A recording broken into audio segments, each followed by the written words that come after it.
Olá, meus amigos.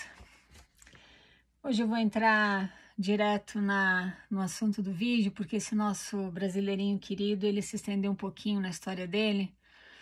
Então eu ressaltei as partes mais importantes, tá bom? Porque ele contou muito bem a experiência dele. E a experiência dele vai te mostrar muito bem que a missão é uma bênção. A missão é uma bênção para a igreja. Não é à toa que a primeira presidência da tua igreja, nenhum deles foi para missão. Mas esse nosso amigo aqui foi. E pagou o preço. Tá. Ele fala o seguinte. Olá, Vânia. Vou contar parte da minha história e passagem pela Corporação Sud, com a qual estive envolvido profundamente por mais de 25 anos. Me batizei aos 18 anos. Logo que me batizei, começaram as pressões para servir missão.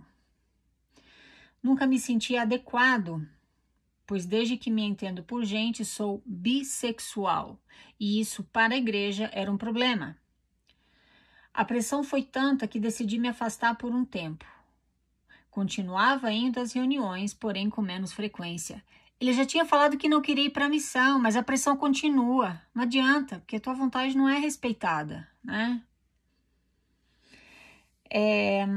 Alguns anos depois aconteceu um revés na nossa família que abalou tudo e me fez mudar a rota. Meu pai foi acometido de câncer. A essa altura eu já estava com 23 anos. A manipulação mental foi tão grande que eu finalmente fui induzido a servir missão. Nisso entrou até a promessa de cura do câncer do meu pai, bem como promessas de cura pessoal. Assim como você, eu mesmo financiei a minha missão. O desejo de servir ao próximo tinha brotado artificialmente no meu coração. Porém, sentia culpa e medo por causa da minha condição. Até essa altura da minha vida, nunca tinha tido uma relação sexual sequer. Ele estava com 23 anos, tá? Quando ele fala aqui da condição dele, ele fala da bissexualidade dele, tá? Meu pai começou a ficar mais debilitado e eu só ficava sabendo disso através de cartas mensais. Agora ele já estava na missão, tá?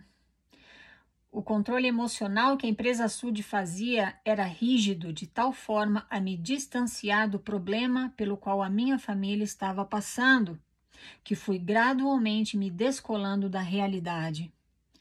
A cada mês que passava, o quadro de saúde do meu pai piorava e eu, para compensar, trabalhava mais e mais para ver concretizada a promessa de cura pessoal e da cura de câncer do meu pai. Ele achava que a bissexualidade dele seria curada, como se qualquer outra orientação sexual que não seja hétero seja uma doença, e não é. Mas eu sei que essa é a mentalidade na igreja. O momento crítico chegou e as coisas começaram a ficar muito mais sérias em relação à saúde dele, do pai dele, tá? Até que o presidente de missão me chamou para uma reunião no escritório. Disse que a minha mãe queria falar comigo por telefone. Ao atender, ela me disse que o meu pai queria me ver antes de morrer. Eu respondi para ela que eu não iria vê-lo, pois estava servindo a Deus e que não iria desistir da minha missão. Na minha cabeça, presta atenção, na minha cabeça tinha toda aquela pressão de servir e todos os compromissos feitos no templo, de dar até a vida, se fosse necessário, pela Igreja de Jesus Cristo dos Santos dos Últimos Dias. Dentro de mim eu me sentia culpado e ao mesmo tempo na obrigação de continuar servindo. Os sentimentos eram conflitantes e a possibilidade de ver o pior acontecer era aterrorizante. Meu pai estava morrendo e as promessas feitas pelos líderes inspirados simplesmente não estavam nem perto de se cumprirem. O presidente me chamou outra vez e falou o seguinte: você pode ir ver seu pai sem ser desobrigado da missão.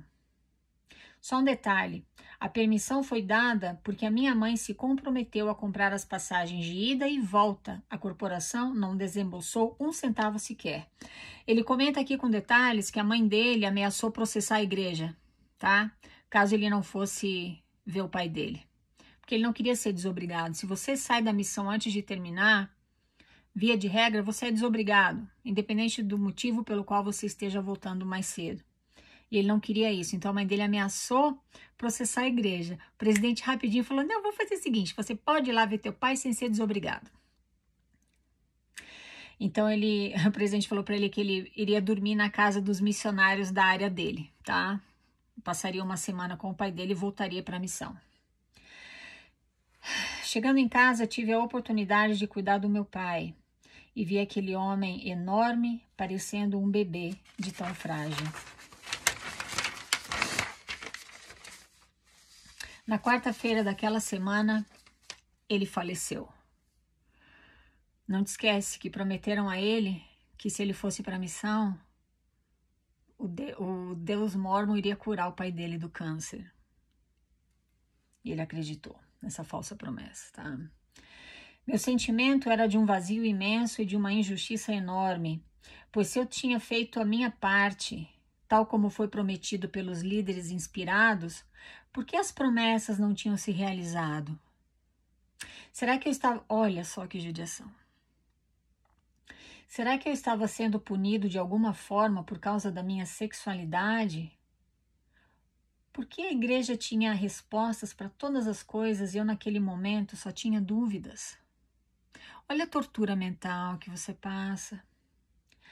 Ele conta aqui que então, ainda na missão, ele começou a ter sintomas de depressão, ele começou a ter pensamentos suicidas e o presidente encaminhou ele então para um tratamento com uma psicóloga da igreja, tá? Ele disse que a igreja pagou, mas a mãe dele tava mexendo os pauzinhos, né? Então eles ficaram morrendo de medo.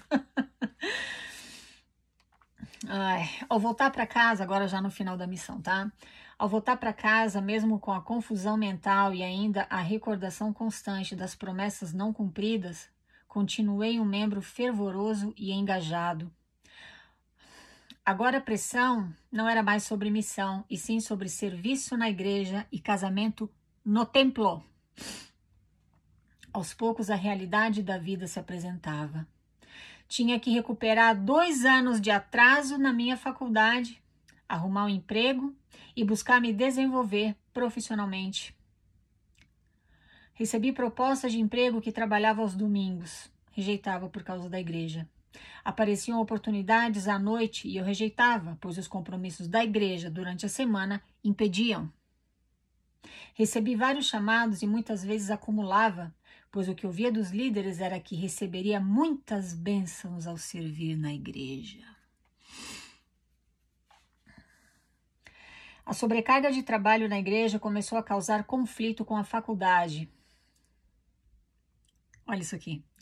Fui encorajado pelos líderes inspirados a trancar algumas disciplinas e atrasar a minha formação para poder me dedicar mais à igreja. Sempre com a promessa de bênçãos futuras que nunca se cumpriam. Fora isso, ainda tinha a pressão para casar, sendo que nem tempo para namorar eu tinha. Aí ele conta aqui que foi instalada uma sede de instituto na cidade dele. Como ele tinha um excelente currículo, ele foi lá e aplicou para trabalhar como secretário, instrutor e secretário. Quando você trabalha para o sistema educacional da igreja, você é pago e muito bem pago. Ele foi e se candidatou, tá? E aí ele fala o seguinte: foi a primeira vez que vi o nepotismo na corporação. A pessoa indicada para a vaga de instrutor secretário era parente de um dos presidentes das estacas e que não tinha metade da minha experiência. A pessoa nem sabia mexer no Excel. A minha sensação era de: como pode? Depois fui tirar satisfação com a pessoa que fez a seleção e ela me disse que como eu não pagava o dízimo mensalmente, Óbvio, pois eu estava sem trabalho, mas pagava dos serviços e bicos que conseguia. Então, por isso eu não poderia ser contratada, porque ele não pagava o dízimo. Deus do céu. Ai. Os anos se passaram e a frustração com a corporação só aumentava. Nada de bênção se cumprindo. A promessa agora era de que eu iria encontrar uma eleita fiel e que iria me ajudar a alcançar a exaltação. É tudo depois dessa vida, né? É. Eu queria ter uma família e o sentimento de solidão era constante. Porém, o meu sentimento interno era de que o casamento não era para mim devido à minha bissexualidade. Agora, preste atenção no que ele vai dizer, especialmente você que ainda não entendeu que orientação sexual não é escolha. E para você que gosta de acreditar que quaisquer outras orientações sexuais que não sejam hétero, que essas pessoas são assim porque elas querem, porque não tem vergonha na cara, não sei o que, não sei o que. Se você acredita que é uma violação à tua moralidade, olha o que ele vai falar aqui. Ouvia discursos de que se orasse com fervor e pedisse a Deus para livrar desse sentimento, seria abençoado. Sentimento homo ou bissexual, tá? Isso ocorreu por vários anos. Orava com fervor. Por incontáveis vezes dormi ajoelhado de tanto orar e chorar, e o desejo errado não ia embora. Isso aqui me cortou o coração.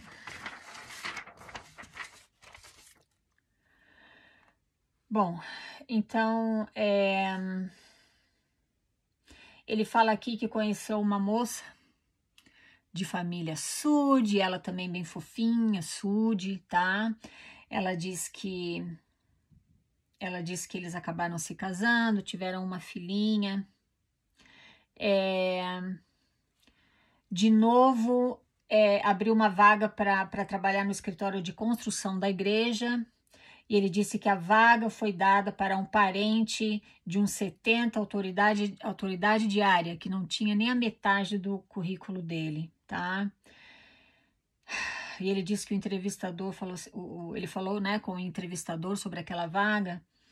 E ele fala o seguinte: até o entrevistador ficou chocado com a decisão e comentou comigo que por ele a vaga era minha, mas a decisão veio de cima. Ele fala que logo que ele se casou, ele começou a ter problemas de relacionamento com ela, porque ela não era nada daquilo que parecia ser. Ele disse que alguém tentou alertá-lo, mas ele não deu ouvidos e casou com ela mesmo assim. Ele disse que ela era abusiva verbalmente e às vezes usava de violência com ele. Para você que acredita que violência doméstica é só de homem para mulher, você está totalmente fora da casinha. Existem mulheres que abusam sim dos maridos, tá?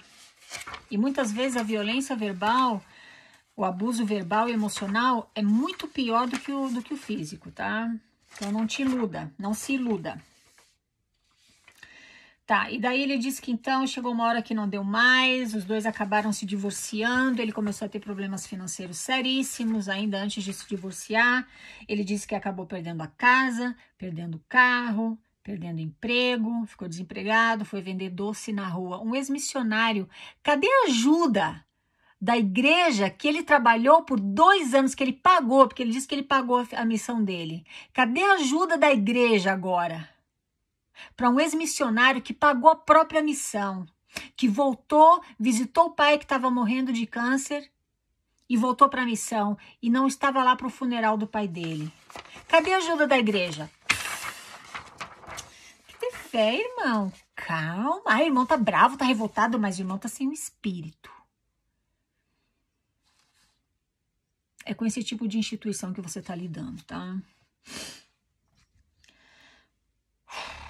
Ai, minha nossa. Após alguns meses do meu divórcio, presta atenção aqui, ele de novo, ele conta que ele entrou de novo numa depressão profunda, tá? Porque as coisas na vida dele não aconteciam. Ele, inclusive, teve uma tentativa de suicídio que, graças a Deus, não funcionou. E aí ele fala o seguinte: Após alguns meses do meu divórcio, conheci um amigo maravilhoso que me deu suporte, atenção, carinho e afeto, os quais eu nunca tinha experimentado em toda a minha vida dentro do evangelho verdadeiro. Ele coloca entre aspas. Dessa amizade surgiu uma paixão e um amor real e genuíno. Hoje, longe do mormonismo, vivo uma vida plena. Me reconheço como alguém digno de ser feliz.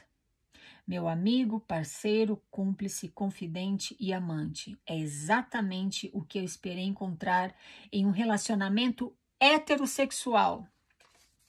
Mas, felizmente, a natureza, em sua sabedoria, me deu a capacidade de me apaixonar e me atrair por pessoas, independente do sexo delas. Não faço mais uso de antidepressivos ou remédios controlados. Sou muito feliz comigo mesmo. E como é bom me sentir pleno e verdadeiramente amado, sem culpas ou ilusões. Em relação ao mormonismo, eu decidi cortar totalmente os vínculos com a corporação após conhecer o site Quit Mormon através do seu canal. E desde 2018 sou um espírito livre, como diria Nietzsche, devidamente resignado. Atualmente me considero ateu agnóstico. Vivo os meus desafios diários, sendo responsável por todas as minhas escolhas. E sabendo que a vida é muito curta para depositarmos a nossa felicidade nas mãos de homens imperfeitos e gananciosos. Vivo a minha vida e o meu amor com uma plenitude que nunca imaginei. Como é bom se sentir livre e, sobretudo, vivo.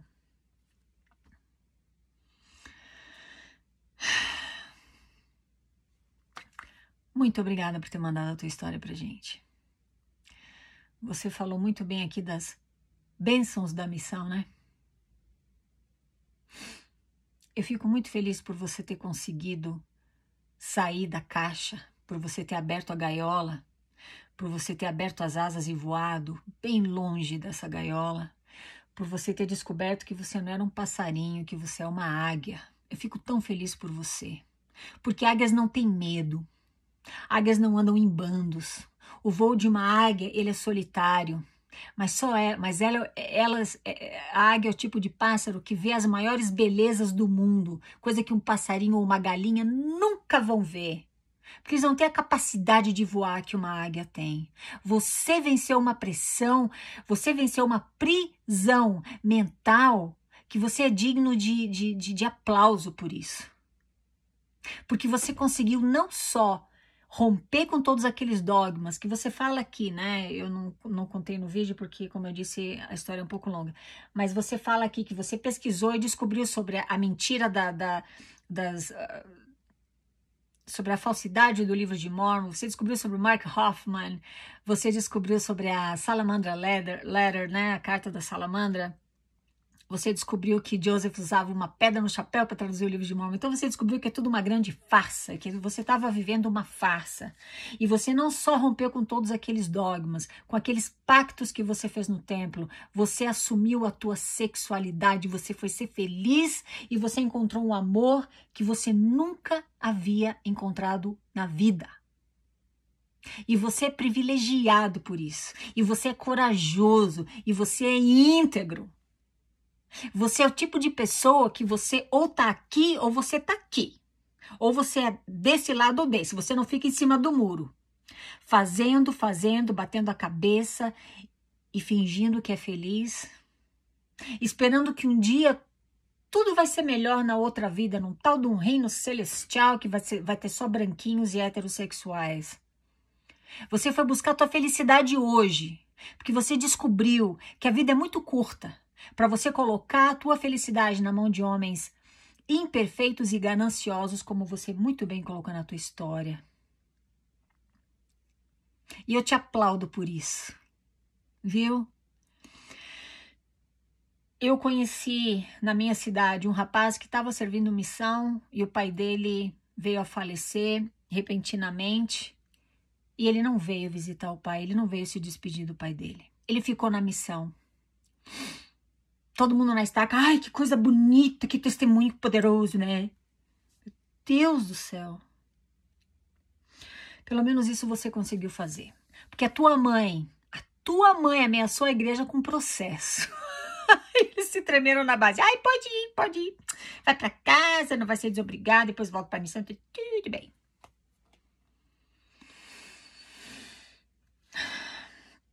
Para você que tá me escutando, se você foi pra missão e você passou por tudo isso que ele fala aqui, porque isso aqui é tão comum, eu também passei. Eu também passei pelo maior sufoco. Quase passamos fome quando éramos recém-casados. Eu e meu ex-marido, os dois ex-missionários. Também trabalhando de sol a sol, aceitando tudo que era chamado. Não tinha nem dinheiro para gasolina, mas ia para a igreja lá, para reunião, para buscar não sei quem, tudo aquilo lá. Se você vive esse tipo de vida na igreja e você acredita genuinamente que você é feliz, tá tudo bem. Agora, se você está duvidando dessa felicidade, se você está entrando num estado depressivo como aconteceu com o nosso amigo, pare e pensa. Começa pela história da tua igreja. Não começa por acreditar em nada do que eu falo aqui ou outras pessoas falam, pessoas que você considera anti-mormons. Não acredita em nenhum de nós. Vai pesquisar a história da igreja. Vai conhecer a verdade sobre ela, porque aí você talvez receba a coragem que esse nosso amigo aqui teve de romper com tudo aquilo e buscar a tua felicidade agora, porque tudo que eles estão te ensinando, que vai acontecer depois dessa vida, desse reino celestial e tudo mais, saiu da cabeça de um charlatão chamado Joseph Smith Jr. Nada foi revelação, saiu tudo daquele cérebro de ervilha daquele cara. Tá? Que era um caloteiro, um estelionatário, um adúltero, um pedófilo, um aliciador de menores. Esse era o caráter desse cara que você acredita ser um profeta de Deus. E é por isso que esse nosso amigo passou por tudo isso. Porque ele acreditou na loucura daquele doido do século XIX. Não me importa o que você acredita. Você pode acreditar numa estátua, você pode acreditar num ritual, você pode acreditar no mormonismo, você pode acreditar no... Seja quem for, se aquela crença te faz genuinamente feliz e te ajuda a ter um relacionamento saudável com as pessoas que você ama, beleza. Agora, se você acredita em quaisquer dessas coisas e você paga um preço na tua vida pessoal por essa crença, tá na hora de você começar a questionar, porque você tá sendo enrolado por conta da tua boa fé. Tá bom, meus queridos? Essa história dele foi bem intensa, foi bem forte. Mas é bom escutar porque essa aqui é a realidade. Muito obrigada por me escutar, meus queridos. Falamos na próxima. Tchau, tchau.